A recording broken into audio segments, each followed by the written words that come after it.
જનાબ Babubhai Sopariwala girls primary school ધોરણ 8 વિષય ગણિત એમાં પ્રકરણ 14 અવયવીકરણ. અગાઉના તાસની અંદર આપણે અવયવીકરણ કોને કહેવાય તેની ચર્ચા કરી હતી. હવે આજે આપણે સ્વાધ્યાય 14.1ની શરૂઆત કરવાના છીએ. પ્રશ્ન 1 છે આપણું, નીચેના આપેલા પ્રશ્ન 1, નીચે આપેલા પદોમાં સામાન્ય અવયવ મેળવો. અહીં આપણને બે પદ આપ્યા છે, 12x અને 36. આપણે એના અવયવ પાડીશું. 12ના અવયવ પાડતા 2 ગુણ્યા 2 ગુણ્યા 3 ગુણ્યા x આપણને આપેલ છે તે લખ્યું. એટલે 2 દુ 4 ને 4 તાલી 12. એ જ રીતે 36ના અવયવ પાડીએ તો 2 ગુણ્યા 2 ગુણ્યા 3 ગુણ્યા 3. 2 દુ 4, 4 તાલી 12 ને 12 તાલી 36. અહીં આપણે હવે જોઈએ સામાન્ય અવયવ આપણને પૂછ્યા છે. એટલે આપણે જોઈએ કે અહીં આપણને જે સામાન્ય દેખાય છે, જો અંડરલાઈન કરેલી દેખાય છે, અહીં 2 સામાન્ય છે, અહીં 2. 36માં પણ આપણને 2 સામાન્ય દેખાય છે, અહીં 3 અને નીચે પણ 3 જોવા મળે છે. બરાબર. એટલે સામાન્ય અવયવ આપણને કેટલા મળે છે? 2 ગુણ્યા 2 ગુણ્યા 3. એટલે 2 દુ 4 અને 4 તાલી 12. તો અહીં 12x અને 36માં સામાન્ય અવયવ 12 છે તેમ આપણે લખી શકીએ. એના પછીનો દાખલો જોઈએ, 2y અને 22xy. તો 2yના અવયવ પાડીએ તો 2 ગુણ્યા y થશે. 22xyના અવયવ પાડતા 2 ગુણ્યા 11 એટલે 11 દુ 22 ગુણ્યા x ગુણ્યા x. અહીં આપણને સામાન્ય અવયવ 2 અને 2 દેખાય છે. અહીં y અને અહીં પણ આપણને y જોવા મળે છે. એટલે અહીં આપણે લખી શકીએ કે 2y અને 22xyના સામાન્ય અવયવ 2 ગુણ્યા y એટલે કે 2y છે. ત્રીજો દાખલો જોઈએ, 14pq અને 28pનો વર્ગ qનો વર્ગ. અહીં પહેલાં આપણે 14pqના અવયવ પાડીશું અને પછી 28pનો વર્ગ qનો વર્ગ એના અવયવ પાડીશું. તો 14pqના અવયવ આપણને મળશે 2 સતામ 14. એટલે આપણે લખીએ 2 ગુણ્યા 7 ગુણ્યા pq છે તો એને લખાશે p ગુણ્યા q. હવે આપણે 28pનો વર્ગ અને qનો વર્ગ એના અવયવ પાડીએ તો 2 ગુણ્યા 2 ગુણ્યા 7 એટલે 7 ચોક 28 થયા ગુણ્યા pનો વર્ગ છે એટલે p આપણે કેટલી વખત લખીએ? 2 વખત લખીએ. તો p ગુણ્યા p અને qનો વર્ગ છે એટલે આપણે લખીશું q ગુણ્યા q. હવે આપણે લખીએ કે 14pq અને 28pનો વર્ગ qનો વર્ગ એની અંદર જે સામાન્ય અવયવ છે તેને આપણે રાઉન્ડ કરીએ તો અહીં 2 અને 2 સામાન્ય દેખાય છે, પછી 7 સામાન્ય દેખાય છે, p સામાન્ય દેખાયું, અહીં q અને q. તેના પર આપણે રાઉન્ડ કર્યા. હવે જે સામાન્ય અવયવ છે એને આપણે લખીએ તો 2 ગુણ્યા 7 ગુણ્યા p ગુણ્યા q. તો 7 દુ 14 અને pq એટલે 14pq અહીં સામાન્ય મળે છે. હવે આપણે જોઈએ 2x 3xનો વર્ગ અને 4. અહીં આપણને 3 પદો આપ્યા છે. પહેલું પદ 2x છે તો એના અવયવ પાડીએ આપણે 2 ગુણ્યા x. એ જ રીતે 3xનો વર્ગ તો એના અવયવ 3 ગુણ્યા x ગુણ્યા x અને 4 તો 2 ગુણ્યા 2. હવે આપણે એવા અવયવ લઈશું કે જે ત્રણેય પદોની અંદરથી નીકળે, પણ અહીં તો આપણને કોઈ અવયવ સામાન્ય દેખાતું નથી. અહીં x છે 2માં પણ અહીં ત્રીજા પદમાં x મળતું નથી. બરાબર. તો આવા જે પદો હોય તો તેની અંદર સામાન્ય અવયવ હંમેશા એક તો મળે જ છે. બરાબર.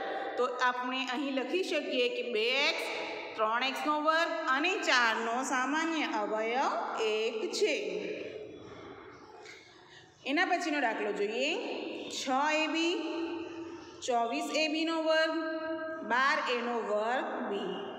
તો 6abના અવયવ આપણે પાડીએ તો 2 તાલી 6 તો 2 ગુણ્યા 3 ગુણ્યા a ગુણ્યા b ગુણ્યા c.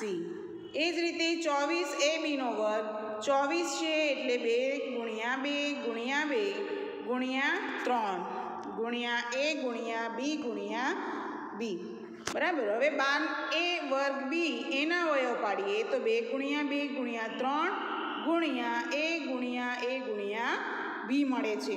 અહીં હવે આપણે એવા અવયવ લઈશું જે ત્રણેય જે પદ છે એની અંદરથી સામાન્ય નીકળે. પહેલાં આપણે જોઈએ તો 2 એ ત્રણેય ત્રણ પદની અંદર મળે છે. પછી 2 અહીં 2માં છે પણ અહીં એક પદની અંદર 2 મળતું નથી એટલે આપણે એને નહીં લઈશું. તો 3 આપણને ત્રણે ત્રણ પદમાં મળે છે. પછી એ લઈએ અને બી લઈએ તો છેલ્લે આપણને જે રાઉન્ડવાળા પદ છે એ લખીએ કે સામાન્ય અવયવ આપણે 2 ગુણ્યા 3 ગુણ્યા એ ગુણ્યા બી મળ્યા તો 3 દુ 6 એ બી આપણને મળે છે. સમજાય છે? એટલે આ રીતે આપણે સામાન્ય અવયવ મેળવી શકીએ છીએ. હવે પ્રશ્ન 2 છે નીચે આપેલી પદાવલીઓના અવયવ મેળવો. અહીં પદાવલી આપેલ છે 7x ઓછા 42. અહીં જુઓ હવે બાદબાકીના ચિહ્ન છે. બાદબાકીનું ચિહ્ન આપેલું છે. અગાઉ જે આપણને આપ્યું હતું જે અલગ અલગ પદો હતા એની અંદરથી સામાન્ય અવયવ મેળવવાના હતા. હવે અહીં આપણને પદાવલીઓના અવયવ મેળવવાના છે. તો અહીં આપણે એને અવયવ પાડીએ તો 7 ગુણ્યા x થશે અને આપણે અહીં જોઈએ 42 છે તો 6 સતા 42 બંનેમાંથી જોઈએ 7 7 કોમન નીકળે છે તો આપણે 7 અને અંદર કાઉન્સની અંદર આપણે લખીએ x ઓછા 6 તો અહીં આપણને 2 અવયવ કયા મળ્યા? એક અવયવ 7 છે અને બીજો અવયવ x ઓછા 6 મળે છે. એ જ રીતે 6p ઓછા 12q છે તો 6 ગુણ્યા p એક અવયવ મળ્યું. અહીં આપણને 6pના અવયવ 6 ગુણ્યા p મળ્યા ઓછા 12 જે છે તો 6 દુ 12 તો 6 ગુણ્યા 2 ગુણ્યા q તો હવે 6 અહીં આપણને કોમન મળે છે તો અંદર શું વધશે કાઉન્સની અંદર? તો p ઓછા 2q એટલે 2q મળે છે. અહીં કાઉન્સ પૂર્ણ થાય છે. એ જ રીતે 7a નો વર્ગ વત્તા 14a તો અહીં આપણે એના અવયવ 7 ગુણ્યા a ગુણ્યા a લખી શક્યા વત્તા 7 ગુણ્યા 2 ગુણ્યા a. હવે અહીં 7 બીજા પદની અંદર પણ 7 છે એ બીજા પદની અંદર પણ એ મળે છે તો 7 એ બંનેમાંથી કોમન નીકળે છે તો અહીં આપણે 7a લખ્યા. અહીં શું વધશે? a વત્તા અહીં 7 કોમન નીકળી ગયા છે તો 2 વધે છે તો અહીં આપણે 7a કાઉન્સમાં a વત્તા 2 લખી શક્યા. એ જ રીતે ઓછા 16z વત્તા 20z નો ઘન તો 4 ચોક 16 અને માઇનસ છે એટલે આપણે માઇનસનું ચિહ્ન લખ્યું ગુણ્યા z વત્તા 4 ગુણ્યા 5 ગુણ્યા z ગુણ્યા z 3 વખત છે બરાબર. તો ઓછા 4z આપણે કોમન લઈએ છીએ તો અંદર શું વધશે? ઓછા 4 વત્તા 5z નો વર્ગ વધે છે. એના પછીનો દાખલો જોઈએ 20l નો વર્ગ m વત્તા 30al m. 20ના અવયવ પાડીએ 2 ગુણ્યા 2 ગુણ્યા 5 ગુણ્યા l 2 વખત ગુણ્યા m વત્તા 30ના અવયવ 2 ગુણ્યા 3 ગુણ્યા 5 ગુણ્યા al m. અહીં આપણે જોઈએ 2 5 કોમન તો 5 દુ 10 આપણે ડાયરેક્ટ લખી શકીએ તો 10 lm અંદર કાઉન્સમાં શું વધશે? 2l વત્તા 3 એ આપણને મળે છે. એના પછીનો પ્રશ્ન છે અવયવ મેળવો. એની અંદર આપણને 4 પદ આપ્યા છે તો આપણે જે અવયવીકરણ શોધવા માટેની રીત હતી પહેલી તો આપણે સામાન્ય કાઢવાની, બીજી પદોની ગોઠવણી કરીને એમાંથી સામાન્ય અવયવ કાઢવાની બરાબર. તો x નો વર્ગ વત્તા xy વત્તા 8x વત્તા 8y છે. અહીં 2 પદનું આપણે જૂથ તૈયાર કરીશું તો પહેલું જે પદ છે એની અંદરથી x કોમન નીકળે છે અને અંદર x વત્તા y મળે છે તો અહીં આપણે x વત્તા y લખ્યું વત્તા હવે અહીં 8 કોમન નીકળે છે અને x વત્તા y મળે છે. હવે આ બંને પદમાંથી x વત્તા y કોમન કાઢ્યું તો અહીં શું વધશે? x વત્તા 8 આપણે બીજા કાઉન્સમાં લખી શકીએ છીએ. સમજાય છે? એ જ રીતે હવે બીજો દાખલો છે 15xy ઓછા 6x વત્તા 5y ઓછા 2. 4 પદ છે 2 જૂથ તૈયાર કરીએ.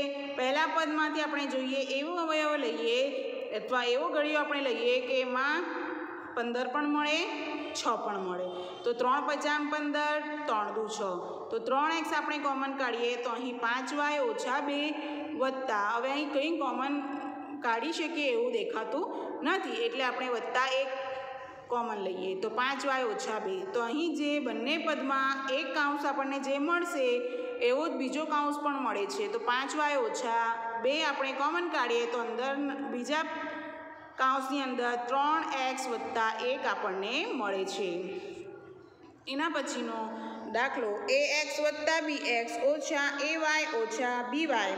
અહીં ફરીથી બે બેનો જૂથ તૈયાર કરીએ. પહેલા જૂથમાંથી x કોમન નીકળે છે, શું વધશે? a વત્તા b.